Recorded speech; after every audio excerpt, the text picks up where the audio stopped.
ئێرە مەرزی پەرۆسخانە لە سۆری گەرمیان دووکەڵی شەڕ و قەیرانەکانی عراق و هەرێم ئێرەشی گرتەوە.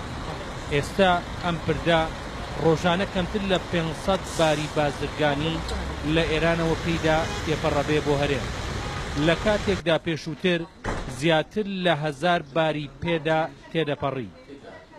جۆڵی بازرگانی لە مەرزی پەرۆسخانە توانین بڵێن 50% کەمی کردووە. ڕۆژانە 500 بار داخلە بێ، پێشتر ڕۆژانە 1000 ترێ لە زیاتر داخلە بوو، ئێستا زۆر کەم بووەتەوە. ئەوەش هۆکارەکەی نەبوونی متمانەیە و مەترسیە لەسەر ڕێگاکان. پێشهاتنی داعش مەرزی پەرۆسخان پرجوڵەترین مەرزی بازرگانی نێوان عراق و ئێران بووە و نزیکەی 40% هەموو مامەڵە بازرگانیەکانی نێوان ئەم دوو وڵاتە لەم مەرزەوە بە ئەنجام گەێنراوە. بەڵام شەڕ و دروستبوونی مەترسی لەسەر بەشێک لە ڕێگاکانی نێوان هەرێم و بەغدا مەترسی بۆ سەر ژیانی بازرگان و شۆفێرەکان دروست کردووە.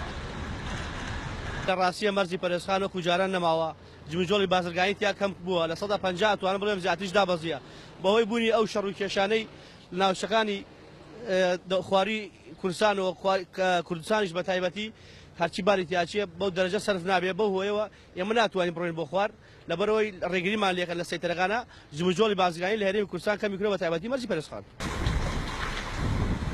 جگە لە مەترسیەکانی سەر ڕێگەی گواستنەوەی بارەکان، قەیرانی دارایی و کەمبوونەوەی داهاتی خێزانەکانی هەرێمیش کاری کردووەتە سەر دابەزینی ئاڵوگۆڕی بازرگانی نێوان هەرێم و ئێران لە مەرزی پەرۆسخاندا.